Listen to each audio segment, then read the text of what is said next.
Elevate TV, advancing kingdom lifestyle.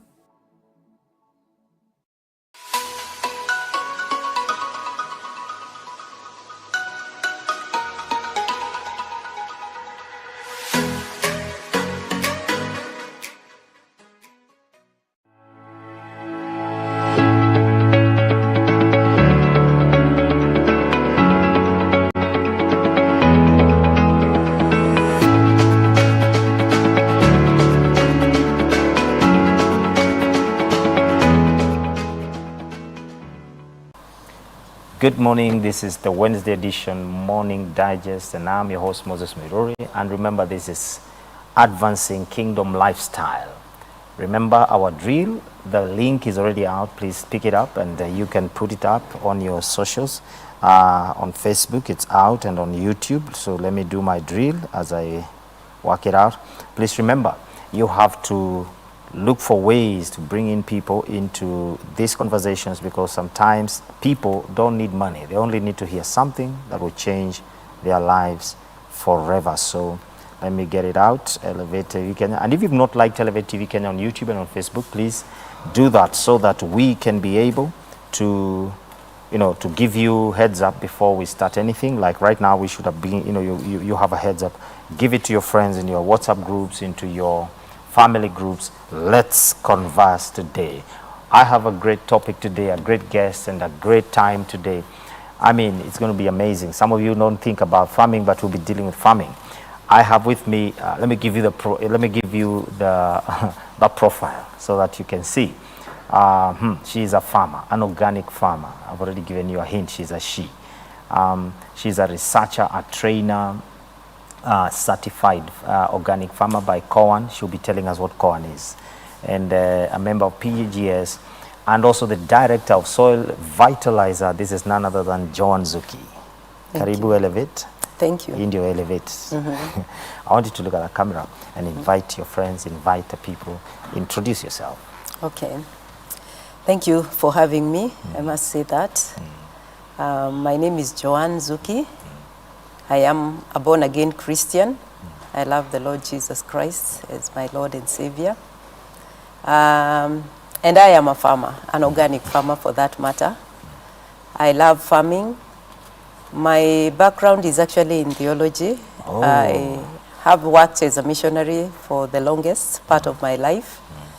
But I also realize that farming, as it is a biblical principle that God has addressed in many, many places of the Bible. So as I do farming, I do it not just as a job, but as an extension of God's kingdom.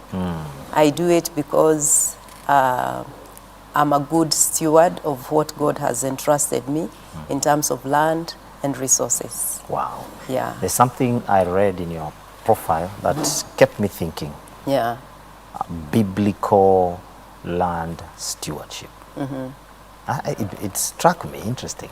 Biblical land stewardship, because sometimes we have lands or pieces of land and we don't look at them as a stewardship. Yes. And we just live around them. We keep them the way we want. And maybe you can speak into it and say, what do you, just to give that mindset of the principle of stewardship on land. One of the things that the Bible talks about is that whatever your hands find to do it with all your heart. Yes. And I believe land or agriculture is one of the things that many hands find to do something on land. The Bible talks a lot about food, about land, right from the book of Genesis, and especially in the book of Leviticus. And it addresses many, many, many things. It addresses the issues of seasons, sowing and reaping. Yes. It talks about addressing the issues of poverty. Yes. It talks about land use in terms of, many times we think that when we have land, we can use it the way we want. But the Bible stipulates a way that we should use the land, that land also should have rest. Wow. Yes, it is. So if you read in the book of Leviticus, there are instructions about farming in terms of farm for 6 years, and on the 7th year, Let the land rest. let the land rest. Wow. It talks about, harvesting and leaving whatever falls, or, whatever. You don't have to collect everything because it puts in consideration the poor, the needy, and the people who have nothing to eat. Yes. Yeah. So they come collecting. Yeah. Wow, I think that's well said. Organic farming. Yes. One of the things I learned over the years is not to assume things. And when you talk about organic farming, some people out there may not be able to clearly say what is it. Yeah. Because sometimes we assume people know, this is organic. Maybe for someone who doesn't know, let's go from there. Someone who doesn't know what is organic farming, what would you explain it to be? Organic farming, okay, the word organic has really been in circulation lately to mean natural. Yes. To mean lack of additives in Yes. terms of chemicals or anything that has harm. When we talk about organic farming or organic agriculture, we are talking about soil, because basically agriculture starts from the soil. From the soil, yeah. We have in the recent past engaged with different practices of land use and agriculture, but we have ignored the fact that soil itself is life. Soil comprises of different aspects. One, soil has microbes, which are living microorganisms. Soil has health, just like your body has health. And soil ought to feed the plants, not the plants to feed the soil. Okay. And that is where we have everything upside down. So I like that. It's a soil to feed. Yes. So when we talk about organic agriculture or organic farming, we are talking about starting agriculture from the soil. We feed the soil, just like, and by the way, there are many parallels as far as agriculture and the body, or soil with the body. Because for the body to experience health, you need to feed the body from inside out. Yes, yes. What we see from the outside should be a reflection of what is within the body. Yes. The same applies when it comes to organic agriculture. We start from feeding the soil, revitalizing the soil, making sure that the soil not only has nutrients, it also has health. Yes. And hence, organic agriculture begins from there. Yeah. Right. I want to ask you something that when it comes to organic farming, because we will go into the opportunities that are there, because everybody right now is there. Yeah. That's the in thing, and we need to find ourselves. Why are we there? Is it that because there's a problem or a challenge? And just thinking through, how did you end up there? Because when people think about farming, we are advanced in technology. Everybody wants to go this other way. Yeah. Well, how did you find yourself there? And when you think about that, I want you to give us your story this way. Everything has a story. Yes. Like I ate a tomato, I felt this is not a real tomato, and I decided I'm going to get a tomato. I mean, what was your story to venture? Okay. Yeah. As I said, this was not the beginning of my journey. I have worked as a missionary for a very long time. Yes. In the semi-arid areas. And one of the things that I did with the organization that I worked for was start a school for nomadic children. Okay. And in this school, one of the reasons why people are nomadic is because they are out there looking for pastures and food for livelihood.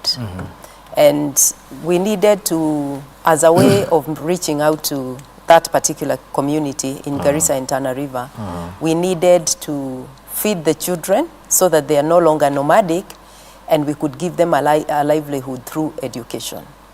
And one of the crucial elements was actually food. Yes. They needed food and good food and consistent food. Going back to my journey, when my first job was actually as a pest and disease controller with ADC. I worked in Garissa. I started working in Garissa. I've lived in Garissa the longest part of my life. And as I worked with a farm called Agricultural Development Corporation, that was the company then, they had a farm in Garissa. And as I interacted with the job on pest and disease control, my main activity was actually to just scout the farm, see what pests and diseases are there, and give a report. Then take it to the relevant office, have them come with, pesticides or herbicides or whatever it took to address that particular problem. So as I did this kind of job, I had a supervisor. Okay. And my supervisor was asthmatic. And every time we went to the farm and some chemicals were applied, she would react to those chemicals. And she would, for some time have a problem. She would not come to work, or she would be wheezing, or she would want to, instruct us from a distance because she did not want to interact with the chemicals. And I think that was my wake-up call. That these chemicals are good, they address some issues, but they are not all good when it comes to human health. So that is where the trigger started. And of course, I went into the mission field, did what I could do in terms of reaching out to people and growing food to some extent, because we needed to subsidize our costs to feed the children. And from there, when I left active mission field, I think the easiest thing to do was fall back to where I had started, get back into agriculture. So I came back to agriculture with the notion that I have to change some practices. Wow, and I'm sure that kind of thing was quite something. Exactly, exactly. Today, as we talk, we have a lot of lifestyle diseases. And when we trace back to lifestyle diseases, it has to do with food. Yes. The amount we eat, the kind of food we eat, the preparation, how it is grown. Yes. So basically, if we were going to trace back what affects us or ails us, it starts from the farm practices. And that is where organic agriculture starts from. Wow, you know, that's quite a history, Now one can understand why, like when you go to some European supermarkets, or even some of the supermarkets right now in some of the nations of Africa, you have to indicate if this is organic. Yes. Let's throw the stones to the glass houses. This thing called a GMO, this GMO thing. I think in the last government we saw quite a flurry into the matter, and actually even coming this new government, when it was like there was a law being passed about the same, and the big the big reason is coming to deal with food security. Yeah.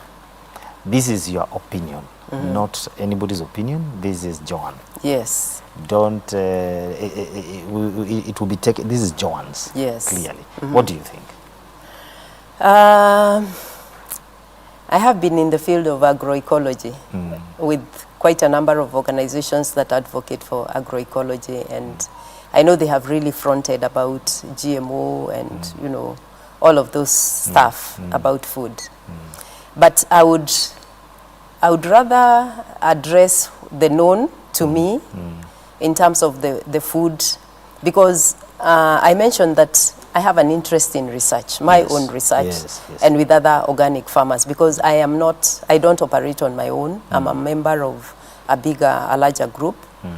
And as we have compared the foods that we have known, whether in terms of resilience, in terms of costs when it comes to farmers, how much they use, we have actually realized that our indigenous seeds have a lot. I happen to be not very young, yet not very old. So I have an advantage of connecting the older generation and the younger generation, both in terms of practices and food culture, because food is part of our culture. And we cannot separate that. So as we compare what we have in the market today and what we had in the previous days, what we have as indigenous foods and what we have as hybrids, because it's really hard to tell what is GMO and what is not, since it is not labeled yet. Yes, and we are told that it is not in the country, although we can see some traces. When we look at the seeds that we have as indigenous seeds and compare them with the seeds that have come or been introduced into the country over time, we realize there's a very, very big difference. One, the pests and disease attack is very, very, very distinct. Our seeds are more resilient. Our seeds are also heavy in nutrients, as we have researched and read, because today information is available on the internet. No, I like what you're saying. Yes. You are already killing conspiracy in my head. The conspiracies that have been tracing around. There are a lot of conspiracies. Yes, there are lots of conspiracies. Yeah. As farmers, Yes. we have had people who have come to our market, because we run a market. I'll tell you that later. And there are many people who have come to the market looking for indigenous foods. One, because they have learned that indigenous food has more nutrients. Indigenous food has less attacks of pests and diseases. So you don't need to use so much in terms of control of pests and diseases to grow organic food as you do when it comes to, or to grow indigenous seed as we do with the other seeds that have come in the recent past. Wow. Yeah. Now that you mentioned something, you said you are not alone. I'm not alone. You're not alone. So you're a member of, is it Kanan? Okay. And PSG? PGS. PGS, sorry. Okay. I am a trained organic farmer. And we have different training organizations, but we have an umbrella that we called that is called Joan. Joan is Kenya Organic Agricultural Network. That is the body that actually regulates organic farmers. Yeah, because when you go to the market and you find me as a farmer selling my produce, you cannot distinguish what is organic and what is inorganic. Yes. Many times people will say organic doesn't look glossy, so you go for whatever caterpillars have eaten. Could be true. It means that less pesticides could have been applied, because if the doodles can eat, then it is not bad for them. However, in the recent past, we have talked about how to trace that food back from the farm. And we have formed, or Joan has formed something it calls participatory guarantee systems. That's what we call the PGS. PGS, once you are trained as an organic farmer, you become a member of a group, which we call participatory guarantee systems. That group is what actually regulates or assesses the farmer or the farmer practices, so that you ensure that this organic farmer does not compromise the standards of organic agriculture. And hence, now you can start a market, right? Like we run a market in Garden Estate, an organic farmer's market. It's not a trader's market. It is a farmer's market. The difference between trader's market and a farmer's market is a farmer's market is comprised of farmers who actually farm their produce, and they form a small market and they bring their products to the market. A trader's market is where you can buy stuff from wherever, from other farmers, regardless of where they are farming, and bring it to the market. Like now, the Marikiti. Yes. Marikiti is a trader's market. But we have a market in Karen, which is an organic market. We have an organic market in Kikuyu. Oh. We have an organic market in Kiserian. Oh. We have an organic market in Garden Estate. Those are farmers' markets. Wow. Those are people who are farming. They have come together as farmers, formed a market so that people who come to buy there, they can be guaranteed that this food is traceable. Wow. Yeah. Can you imagine we live in a country and we don't know that? Because they're small, these are small beginnings, but we are growing. These are not small. These are good beginnings. Yes. I tell you. You know, you are like the famous hummingbird, eh? Sure. Because you're doing something where people are literally saying, oh, things are bad, you know, we are eating things that we don't know. But instead of that, you are doing something. Yes. And you're bringing it out to the people. I think I have to congratulate. Actually, if I can talk about the farmers market where I belong, which is the Garden Estate market, it's more than a market. Wow. I would call it like a clinic, a food clinic or a food pharmacy, because we have people who come there specifically because they have certain ailments and they need to be addressed. We have all different kinds of professions. For some reason, when people retire, they find their roots back to farming. So we have different professions. But the other thing is, in the market, we educate people. It's rare to go to a market and, you know, someone takes time to explain to you, this contains A, B, C, D. Yes, yes, yes. Or this is how this one is prepared, this particular fruit or vegetable is prepared. Or even tell you, go further, that if you take this herb, you need to take it in, you know, in moderation, because if you are taking this and that, they basically comprise of the same nutrients or the same chemicals, and you could be overdoing. Because in Kenya we have a trend. When we hear of something that is working or that works on the skin, we all move to that. there. And then when something new is introduced in the market, we all move there. It's like the quail story, you know? So we have had that even in food, in the food industry. So in this market, we actually educate people. When we have a new product in the market, we actually tell them what this food is, what it contains, what its benefits are. And we also encourage our clients to actually bring their children along, because they are the ones who will carry on the mantle after them. Let me ask you. Yes. You seem to be doing very well. Eh? Do you face any challenges? You know, do you have any challenges? Like you just put them down and they grow? No, we have a lot of challenges. Yeah. Actually, organic agriculture is very challenging because of the same thing.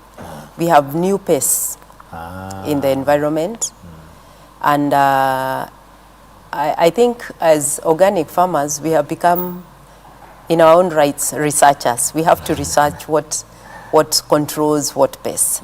So there are times that we actually lose our crop because of pests and disease.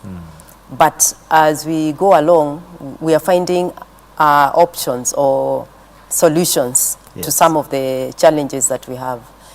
Many people say that organic agriculture or organic produce is expensive. But we say it is conventional food that is very, very cheap. Okay. And we don't think about even what it entails when it comes to growing food. For example, as an organic farmer, there are things that I will not practice. I will not use herbicides because herbicides have a downside to the soil or to soil health. But you see, when you take a knapsack, a 20-liter knapsack, you can spray a very big area and kill your weeds. Yes. That affects our country and our communities at large. Why? It's not just the harm to the soil, but also the economics. Because that area that I have used a herbicide, I could have actually engaged somebody to weed and they have have earned a living for that day. Yeah. So it's actually some of the practices that we have engaged are also depriving us of jobs, depriving us of livelihoods that we actually don't think about. So those are some of the challenges, because now when I have to engage people to do the weeding, I have to pay them. Yes. So that is an extra cost, and that translates to the cost of the food that I bring to the market. So my cost of production may be a bit higher than the conventional. However, as we go along, it actually becomes cheaper, because we are also learning other methods of agriculture, like regenerative agriculture, which makes work easier in terms of tilling and the like. But we also have the challenge of climate change, which is experienced by all farmers, whether you're doing conventional farming or you're doing organic agriculture. All of us experience the shortage, the hot weather, the pests that are new into, our environment, and also the pollinators, because as we use very strong pesticides, we are also reducing on our pollinators, the bees, the wasps, and also we affect the flora and fauna, which is the beauty of our country. I tell you. Yeah. I'll be asking you, we're going to go for a break shortly. Yes. I'll be asking you, I have a kitchen garden. You do. Which is run by Her Majesty. Yesterday she found, what do you call it? A grasshopper. A grasshopper. She was screaming. So you can tell me if she needs to scream or what she needs to do. She's trying organic. So she was screaming all over. My food, Yeah. As we go for a break, I want you to, because normally what we normally do with the Wednesday program is we always have to find a place where we can encourage somebody to go this way. Yeah.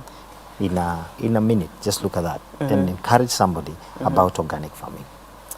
Okay. Food, when we talk about agriculture, we are talking about food. And every one of us lives on food. Actually, 3 meals a day. So agriculture is not a reserve of a few. It's actually for all of us. Whether you are directly or indirectly involved in agriculture, there is a place for all of us. One, you can actually advocate for safe food because you are one of the consumers.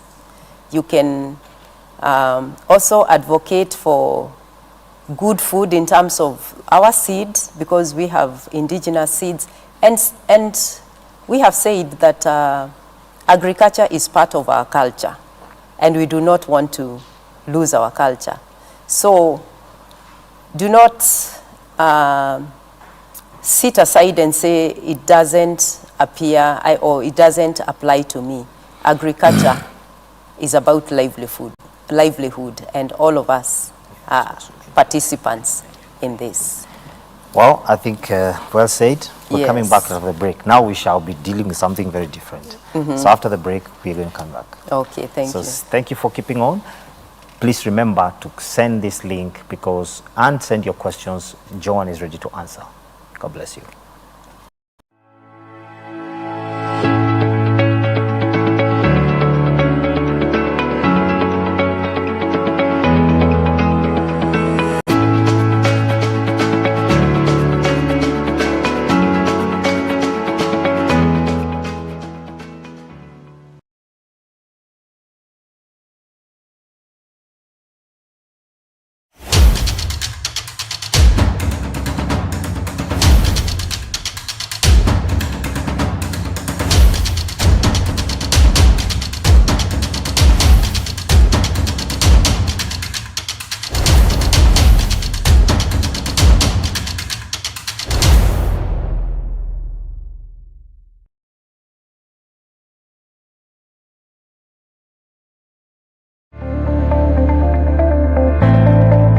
in Pillars of Faith. These truths that we bring out every week around the Word of God, they are meant to strengthen our faith. Time is a consequence of light.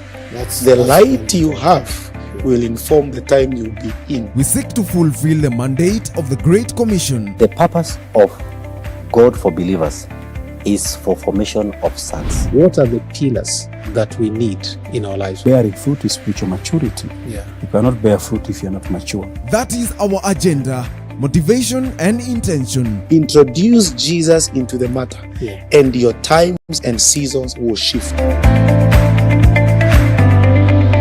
Pillars of Faith, every Tuesday, 8 p.m. to 9 p.m.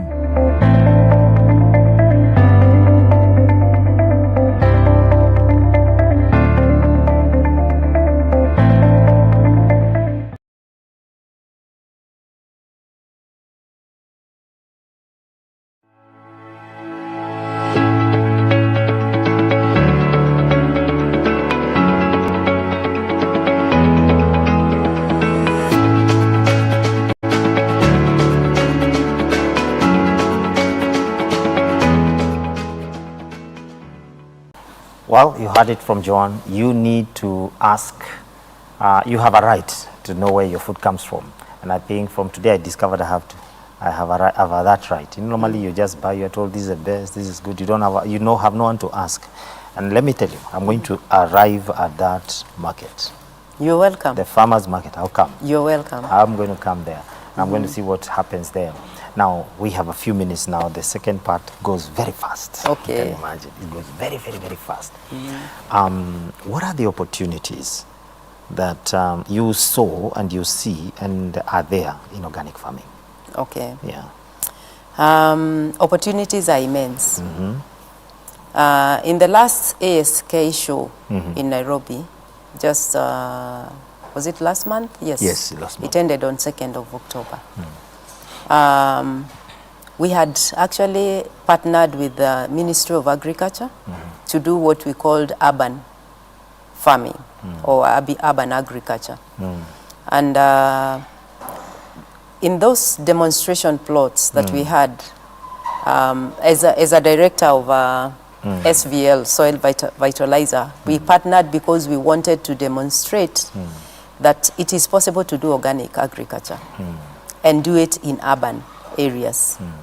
There are many methods that have come up lately in urban agriculture where you can use bags, you can use recyclable materials like tires, plastic, a broken bucket, and be able to plant a few things that are, a necessity for every day. For example, some greens, some herbs, some onions, things that you don't have to buy on a daily basis, but you can supplement your budget by growing them around. And also as a way to engage our children, especially those who have young children, growing families, to understand where food comes from. Because I think there's a generation of children who know that food comes from the supermarket, which is unfortunate. Yeah, it's true.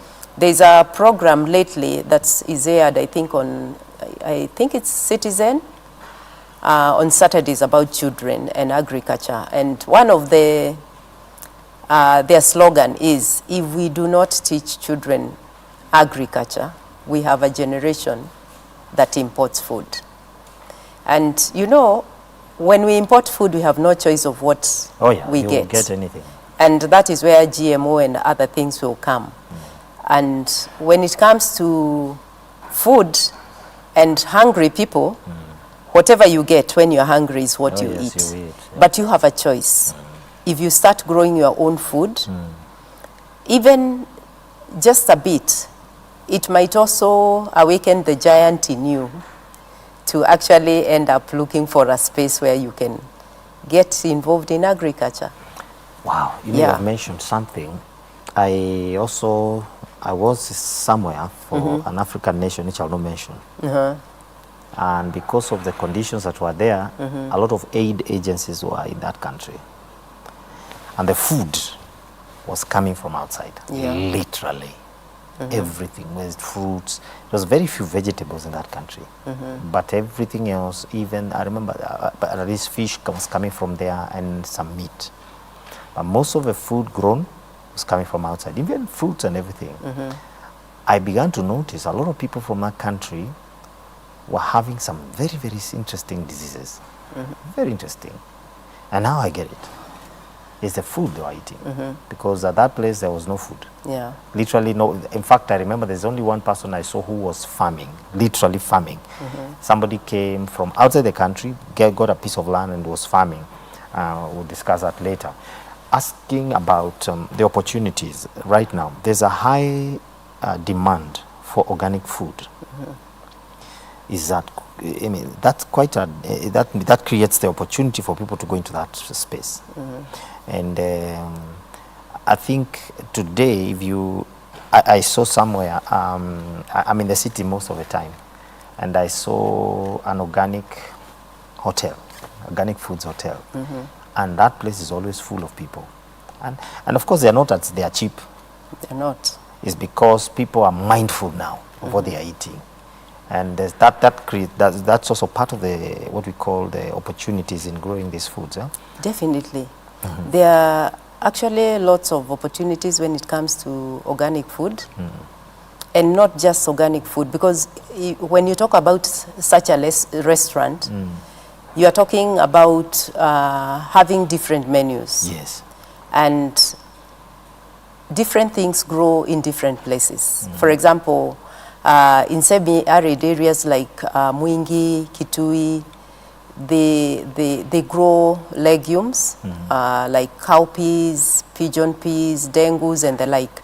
In the central region, you find we grow a lot of vegetables and also a bit of cereals. But since the land in the central region is very, very small in terms of, because there's a lot of subdivision, Yes. and arable land has been turned to, you know, commercial land, we import food from other counties.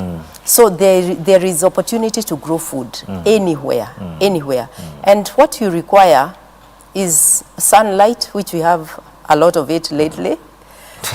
We require water. Water has been the biggest challenge in many places. And of course the skills and the land itself. So, and there's also an opportunity to do value addition for those food. We have talked, we haven't talked about post-harvest losses, which is being addressed by value addition. Because when you add value, sometimes it calls for drying food, packing it in a different way. With vegetables, some people do blanching so that those vegetables can be preserved for a longer time. So opportunities are immense. Wow. And you also don't have to farm.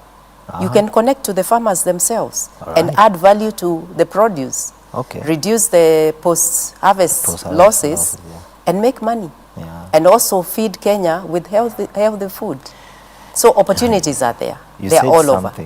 You said something when you were explaining about the opportunities, about old tires, torn buckets, and all that.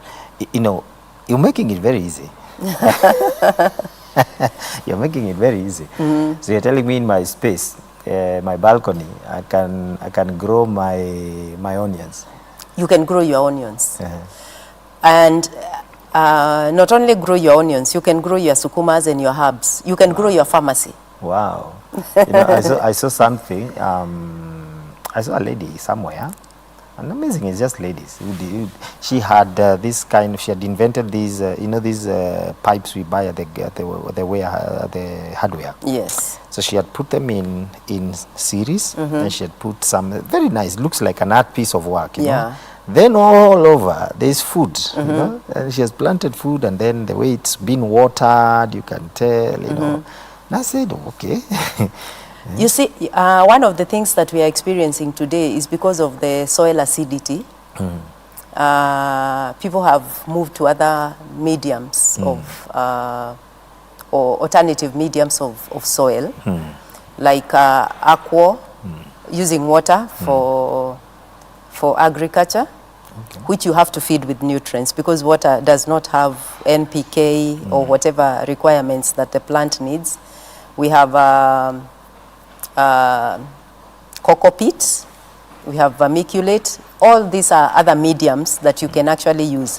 And they are also good, especially when you're doing urban agriculture. You have small spaces, sorry, and you still want to do some kind of agriculture. I think it's in Africa where we are so much behind, because if you look at countries like Europe, they even they have what they call architectural, green architectural something. In that, when they do their buildings or when they design their buildings, there is space for greenery. There is space for growing your food, either in the balcony or on the rooftop. So they have moved a step further. However, we can actually grow our food in balconies. We can make use of those flower beds and intercrop them with some onions or some vegetables. What I like about the Bible, if I should go back to the Bible, is that when God created a garden, in Genesis 2, 9 and 10, it tells us that God created and planted a garden, and for two purposes. One, for food, and the other for beauty. Wow. For the eye. Actually, it says for the eye. For the eye. So, as we do our flower beds, we can beautify them with flowers and beautify them with food, so that it serves the purpose of food and the purpose of beauty. And in that beauty, it will attract butterflies, it will attract ladybirds, it will attract creatures that we have not seen, that also help us in, it becomes therapeutic. Wow. Yeah. It's amazing. We don't look at it like that. You look at it like I need flowers outside my door. It's flowers I need. But flowers are very good at repelling some pests. Yes. But they are also very good at attracting others, like bees and the like, depending on the colors and the scent. So when you mix the two together, as you tend your garden, you also leave your garden with not only a bouquet of flowers, but also something for the kitchen. I tell you. Yeah. This is, Yeah. Now, we always say there's always a bad apple in the bag. Within your organizations, are there people who don't adhere to these regulations? Because I'm sure with the group you belong to, they are clear cut out. This, you cannot do this, you cannot do this, you cannot use this. Are there people who go against that? And what are the disciplinary? Yes, we have had them, partly because of lack of training. And that is why we engage in training. When it comes to organic agriculture, we start from training the farmers. And then we also teach, in the training, we teach them on how to make their own inputs. Personally, I have a company that does organic inputs. That's what we are calling soil vitalizer. Yes. So as we go along, there are solutions or things that would make people take shortcuts are being addressed. And in those markets, besides selling and buying, we also engage in, talks. If a person has a challenge or has a disease in the farm that they don't know, they can actually bring that plant and we can look at it, discuss and give a solution to it. And that is why even in soil vitalizer, we are addressing issues of soil, being able to address the issues of NPK, because that is one of the things that is needed in the soil nutrient and soil health. And we are reducing the challenges. But we have had those people who have come with the notion, I have come to make money, because organic agriculture or organic produce makes good money, I must say. All right. So, being who we are, as human beings, we always want to go the opposite way sometimes, but we are eliminating that as much as possible. And that is also what the PGS is all about. Because when we have a participatory guarantee system, we also have a database of the farmers. and where their locations are. Oh. So I can actually do a random check on your farm in your absence. Wow. Without any notice. Wow. Interview your workers, look around, smell around, and you know, when it comes to nature, it's very hard to go against nature. Yes. Because when you go to an organic farmer or a farm, you will see some pests that you don't see in other farms. Yes. You will see the activity of bees and other pollinators that you might not see in a farm that is conventional. So, yeah, we check on that. Let me ask, with the organization the way you are, does the government work with you, or do you lobby for this kind of farmers? What do you do with this organization? Of course, as I said, there are different bodies that do agroecology that are lobbying for many areas that government needs to come to the aid of organic farmers. However, it is an appeal to the government. I know there are quite a number of organizations that are doing different products, like there are organizations or companies that are growing what we call BSF, black soldier fly, both to address the issues of protein deficiencies in animal feed or alternative protein in animal feed. And all these methods are organic. And one of the desires is if the government would actually recognize that and give these organizations, if we were able to come together and even supply, even if it was 1%, for example, supplement 1% of the fertilizers, because that will also be a way of training people and embracing our organic practices, but also saving our shilling. So that we don't have to spend so much buying and importing fertilizers. We have our solutions. And slowly by slowly, as you said, as the you called it there? The bird, the hummingbird. Hummingbird, Slowly by slowly, we can actually be able to address our needs and at large, the needs of our continent. So given a chance, we can produce our own fertilizer. Given a chance, we can start somewhere. We can start somewhere. And move on. Yeah. And it's organic. And it would be organic. Wow. We still have vast land that has not been contaminated by chemicals. And all they need is water. Oh. Like places like Northeastern, the soils are perfect. Many areas in Kitui, Mwingi, parts of Narok, there are so many places that has vast land for farming. So all they need is water. And if they get water, they can produce food for the country. Wow. Yeah. And as we are realizing rural-urban migration into towns, our arable land is getting slimmer and slimmer. So who will feed this population? Yeah, that's a question. Yeah. Who is going to feed these people? Because of time, we may not be able to discuss everything. I want to ask about the training. The training. What does it entail? The training entails, actually, first thing, we do the trainings on the farm. Okay. Because there are lots of practical things that one needs to learn. The training is not a one-time, it is an ongoing training. Because when we talk about organic agriculture, it's not just food production. It has to do with dairy, it has poultry, it has many aspects. So we start, for people who are interested, we start with a 1-week training on the basics of organic agriculture.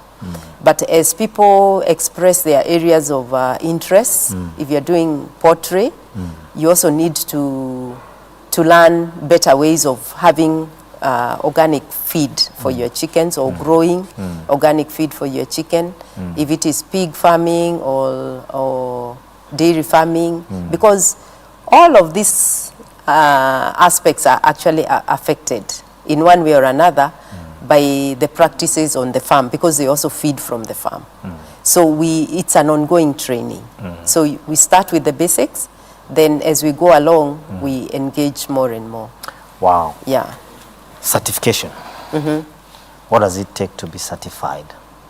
As an organic farmer? As an organic farmer, yeah. Okay. And what are the benefits? Because you see, nowadays, as we keep going, we are also looking, for instance, if you want an architect, you are going to look for a certified one. Yeah. So that in case of anything, he's liable to the the body that certified him. If you're looking for, let's say, even nowadays, even things like what do you call this?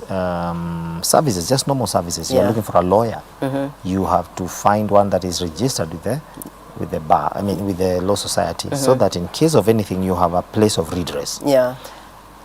The certification. Okay. Yes. Certification is also at different levels depending on the interest of the farmer. There are different certifying bodies. Okay. Because people farm for different markets. Oh. There are people who farm for the local markets or the farmers' markets. Those ones are certified under the training that we give, the 1-week training, and the fact that they join a participatory guarantee system. Okay. Those ones are certified by COAN, Kenya Organic Agricultural Network, through the training body, because there are also different training bodies. For people who are doing agriculture for export, there is a different certification. Yes. Some of these certifications are quite pricey, so they are also very limiting. So sometimes people will choose to do a certification as a group of farmers or as individuals, depending on affordability. There are also other bodies that are coming along, like, for example, there is a body we call Organic Consumers Alliance. Oh. Organic Consumers Alliance are lobbying for the consumers of the produce, so that the consumer is actually guaranteed that what I put my money in is guaranteed. So there are many bodies that are coming along. There is NSAT. They are both international and local certifications, depending on the need. Wow. Yeah, and the scope of business. All right. Yeah. Imagine I have been an imaginary. Yeah? I have been in the conventional farming, and I want to transition into organic. Yeah. I can't wake up tomorrow morning and call yourself an organic farmer. I cannot wake up and say I had a dream, and in the dream I was an organic farmer. Yeah. So from today, how do you help people to transition, and is it a tedious process? We help people to transition, and after the training, actually, we go to the farm to inspect the farms. There are farms that we actually call them, when a person gets into the organic forum and they are trained, we call them farmers under transition. Because the fact that you have been farming for 10 years or 5 years and you have been using, inorganic materials or inputs, and you decided that this month going forward I want to become an organic farmer, does not make you an organic farmer. Oh. You start a journey of transition.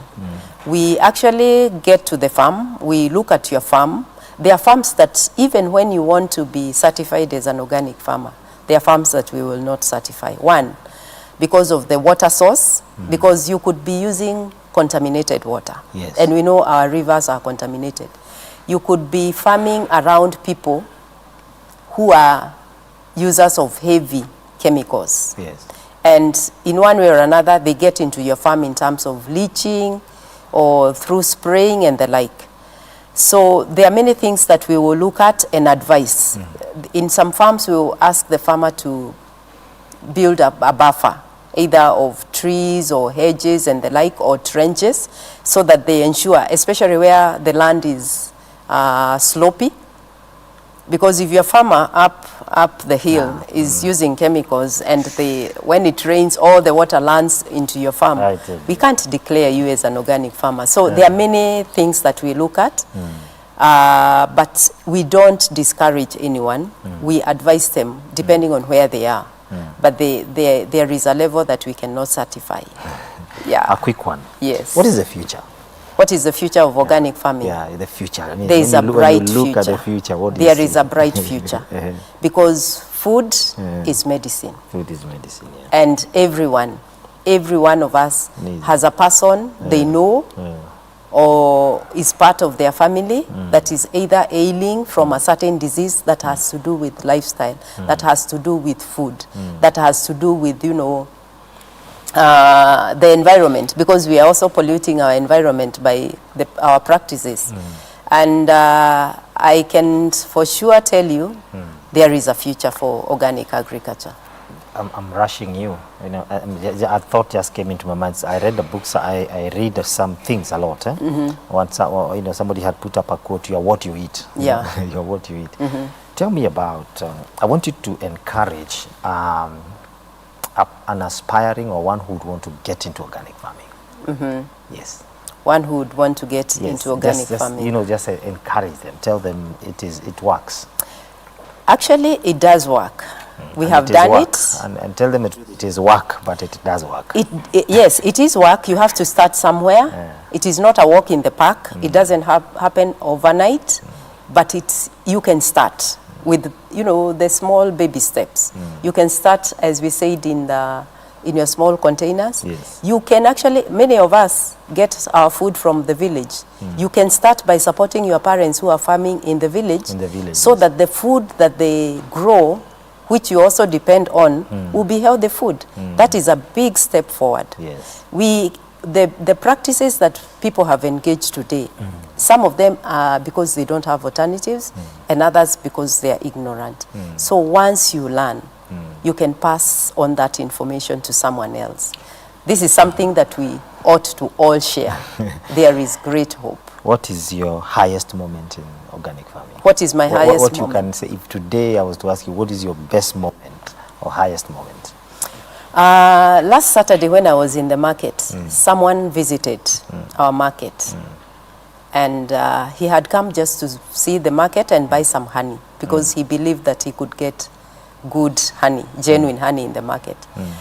And that was the first visit. And he said, I actually noticed something on all the faces of the people in the market. Your faces look different. Your skin looks very different. You look so energetic. In our market, we actually pack baskets for people to collect later. And he looked at the movement of the women and what we were doing at that time, and he said, there is something different. Wow. And it was a high moment for me. Wow. And we have had those compliments so many times. The other thing that I would say is that there are people who have come to our market and started buying our produce, and they say, since I started using your food, some of the allergies that I had have gone. Problems like indigestion or, you know, issues with stomach or sleep have disappeared. And they did not take any medicine. Wow. So food is High medicine. moments. And that is a big milestone. I want you to look at the camera. Yes. A parting shot and give us details of how we can reach the market. How we can reach the market. And find Joan. Okay. You can reach me by this number, 0722 243534.